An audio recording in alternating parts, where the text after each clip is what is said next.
Bola Tinubu was on Monday sworn in as Nigeria's president, and like he initially promised, he has since hit the ground running.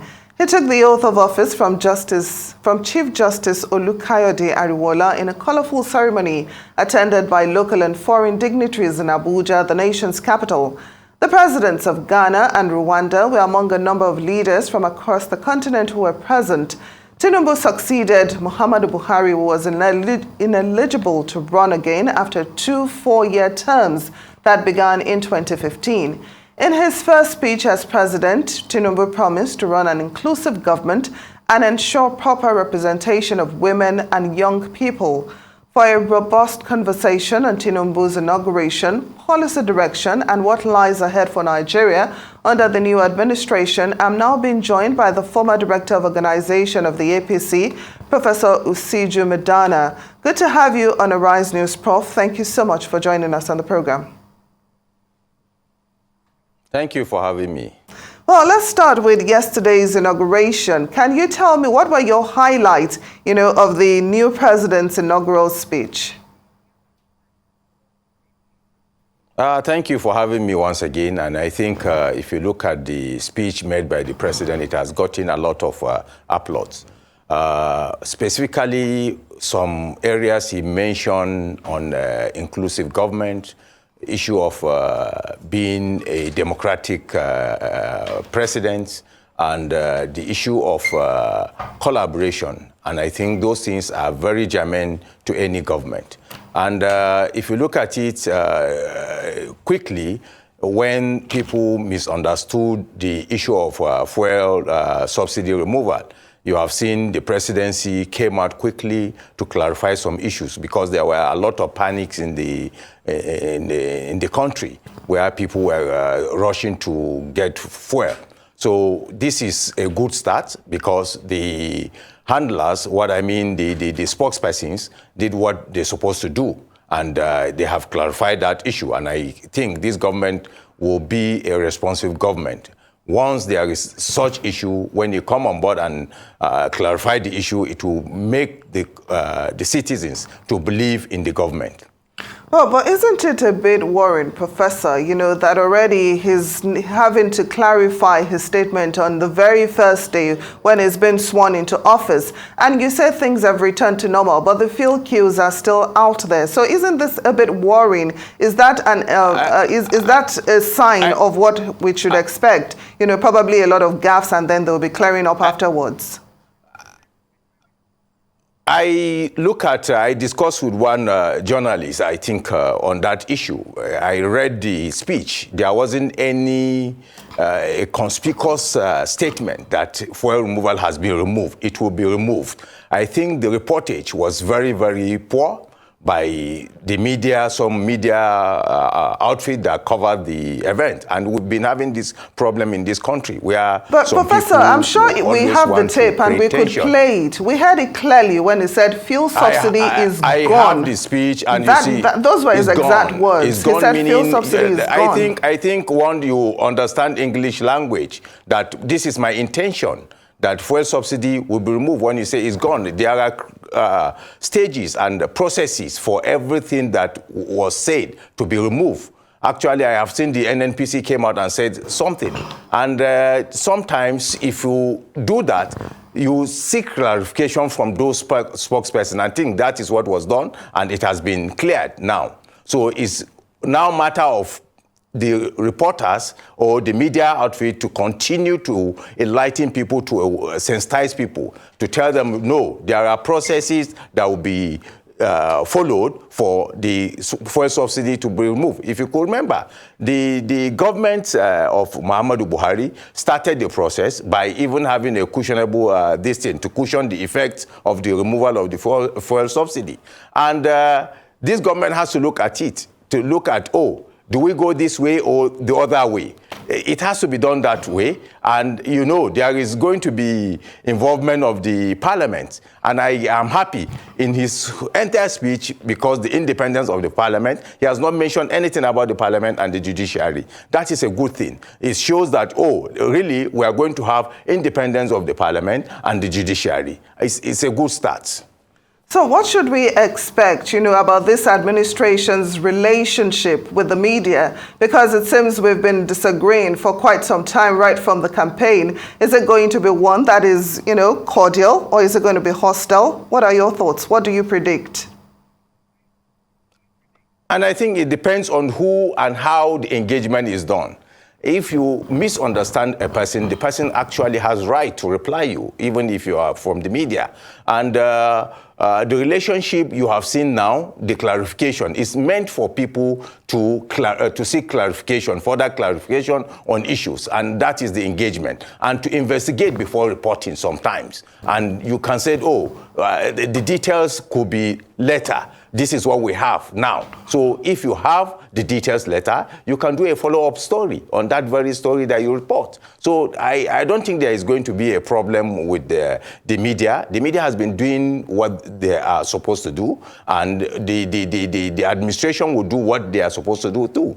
But there should be collaboration in some way, because the media need to be in place or need to be there for any administration to succeed. Now, some analysts believe that there must be restructuring. Without that, they predict that this administration probably will not do so well. Now, in an editorial by the Punch newspaper, it says the new president must reunite the country. It must work with the legislature to draft a new constitution. It must facilitate state policing, and so many other views. Now, do you agree with this? And does this new administration have the political will, to take those hard decisions that need to be taken? And I think the first paragraph of the speech, he made mention of consultation will be made, and he will not impose any idea or any other thing. And I think that is a good thing. And the second thing, if you think of restructuring, Section 9 of the Constitution gives way or processes to be altered, or the Constitution to be altered, and that should be followed. In the last administration, altered, I think almost there were 16 alteration of the Constitution. Now, if you want to do anything, that is where the Governors Forum must come in, because if you look at the tiers of government we practice, definitely they must be involved. Thank God you have His Excellency Governor Abdulrazak, now is the chairman. They have a lot of work to do to make the administration to succeed, because there must be so many things that will be domesticated in the states, and they have to look at those things. Even the issue of poverty, street children. I've seen Ogun State, the government of Oyo State, rather, that they are going to take 50,000 children out of the street. All these things, we have to involve the state if we really want to succeed. So the Nigerian Governors Forum will play the bipartisan relationship for the government to succeed, to unite the country. If you look at the speeches from the dinner, the Thanksgiving, the speeches in the churches where Her Excellency Tinubu was calling for the uniting of the country, really, we have to unite the country. If you look at it, the election actually goes this way, where the APC lost in 25 states, but they got 25% in almost 37, in 30 something states. So the whole thing that needs to be done is now to look at way to play the bipartisanship through the Governors Forum and through the Progressive Governors Forum to bring the country together, because followership is leadership. Leadership is followership. Now, concerning foreign investment, the president promised that his government would, review all complaints about multiple taxation. But I'm wondering what, benefit or what assistance will be given to local businesses, the small and medium enterprises. Will they also be getting a reprieve, from multiple taxation? Yeah, if government is really ready to do some things, is to go into it. You have the National Assembly in place to look at those laws that needed to be reviewed, those laws that needed to be enacted, and you have it simple. But if you can't just do it alone, you have to get it right. And why I mentioned that we need the states, if you look at it, our concentration is always on the center.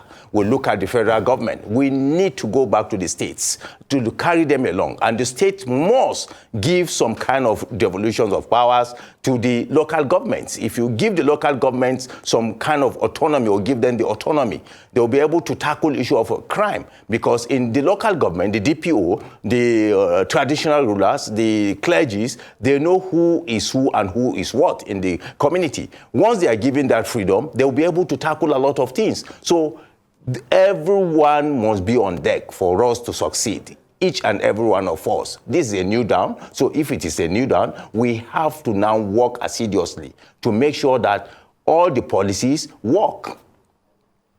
Now, the president also talked about fighting corruption, but I'm wondering, if you can give us an idea of the practical steps that we can expect this administration to take to tackle corruption, maybe probably reduce the cost of governance and probably curb all theft and pipeline vandalism in the Niger Delta. The best way to tackle crime, I think, is to prevent it. Prevention and how to block leakages. If you block leakages, you are almost 50% doing away with corruption. Then it has to involve multiple institutions, from the parliament, the National Assembly, the judiciary. If you go to the law enforcement agencies too, there must be synergy between the law enforcement agencies. If you look at it, sometimes there is duplication of investigation. Sometimes you see interest will come in. At the end of it, the prosecution will not be able to prove their case. So definitely, we have to look at our laws in that aspect to see how are we going to have that synergy, how the different agencies are going to work together. If you have a good NSA, he can bring all those agencies together so that they can have the required or the needed synergy to work together. And the society too. You have to involve the society, and if you involve the people, you are going to tackle the crime. The Whistleblower Act needed to be reviewed in that aspect, so that you have the protection of the witness must be assured. If not, we are not going to get to anywhere. What about cutting the cost of governance? Are we likely to see that under this new administration? Yes, I think when I say you block leakage, it's one of the elements of blocking, reducing cost of governance. You have to look at a lot of things that you need to do. But I said you must involve the parliament. If you involve the parliament, that's why in my own listing, you allow the parliament to elect or select whoever they want to be, or whoever they want him to be the presiding officer. If you have those officers that were elected by the parliament, you have the synergy because you need each and every one of them. They represent 109 senatorial districts, 360 federal constituencies. Each and every one of them is an equal. So allow them to choose first among their equals. That is the first step first. Then the next thing is to have the bipartisan relationship between them. If you have the bipartisan relationship, you'll be able to make things to go smoothly and easily. But if you start with rancor, it is not going to go well with us. So definitely you have to have that. Then the governors, carry them along in whatever you are doing. The governors will have to look at even the poverty index in some of the states. If state A is having a kind of, the poverty index is high, and your next state is, you have the infrastructures, you are doing well. If you don't help the other states, there will be migration to your state, and they will overstretch the infrastructure you think that you put in place. So there must be synergy. That's why the NGF must look into things seriously. They have to work assiduously to make sure that they help the government, the federal government, in achieving whatever goal they have. Now, expectations were quite high, when the APC came into power in 2015 through President Muhammadu Buhari. Many were hoping that security will improve, the Chibok girls will be rescued, Boko Haram defeated. But at the moment, we are not yet where we want to be or where we should be. So what should Nigerians expect from this new government, in terms of boosting security all over the country, fighting terrorism, and maybe probably rescuing the remaining Chibok girls? Thank you very much. I think your question, you made mention of we are not yet where we want to be. Actually, the government tried, if you look at it, almost how many local governments then were under the Boko Haram. And from Madagali to southern Borno, northern Adamawa, some parts of some places in Yobe State. But today, I don't think that is the issue. And again, the banditry towards the end of this government, and people are going to Kaduna. But crime is dynamic. People actually, they change their system, they change their style. But what I think, if you want to succeed, you have to involve the academia, because there are so many people that made researches on the anatomy of Boko Haram, anatomy of banditry. Their student has made a lot of documents. So the security must reach these institutions to collaborate with them to see how they can tap from what they have gathered, because information is power. Whoever has information, the more information you have on individuals, the more accurate you predict their action, the more accurate you protect the society against the evil of such individuals. So definitely we need that. Then the media too. The media must be carried along in whatever you're doing so that the reportage will be accurate. They will make sure that what they are saying is what has happened.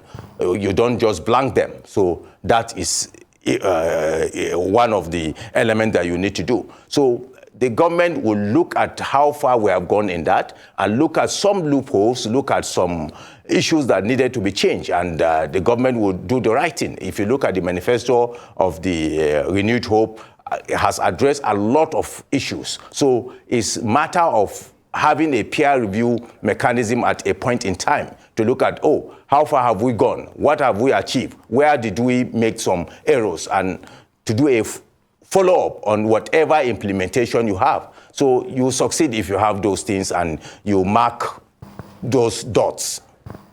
So what about improving the educational sector, our healthcare sector, ending the incessant ASU strike, incessant doctor strike, funding those two sectors, that is the educational sector and the healthcare sector, into what it should be? Right now, if you look at it, there is even, I think, Secondary School Education Commission, there is Almajiri Commission. There are so many institutions to address those issues. The government must look into those things, look into competence. Who are those people that are going to handle it? Then engagement of the ASU and other labor organizations to look at what is realistic. What are we going to do that is we can do it, not just maybe emotions. If you have everything on the table, what the country has in terms of funding, people will see it. Yes, this is where we are today. We are constrained, and we can just do it in so months. It's a matter of dialogue, and you have things to go easily. But if you don't engage people, there is going to be perception. And perception sometimes creates tension. So you must engage people in whatever you're doing. So engagement is the answer to make people to be part of what you are doing. And I think that is what it means to say inclusive government. It doesn't mean that people will be having positions, but no, consultation and counter-consultation. That is what will make you to have your goals or your project to be realizable. So just before I let you go, Professor, how soon can we expect the president to set up his cabinet? No, now there is an act that says within 60 days. The last administration signed that act into law. So it's within that act we are expecting, and I think the consultation that was done after the election, the president, has been person that was in the executive position, and he has been around for a very long time, and he knows what to do and how to do it, and he has a lot of people that can advise him. That one, you cannot take it away from him. So we're expecting to see a robust government with competent people to handle issues.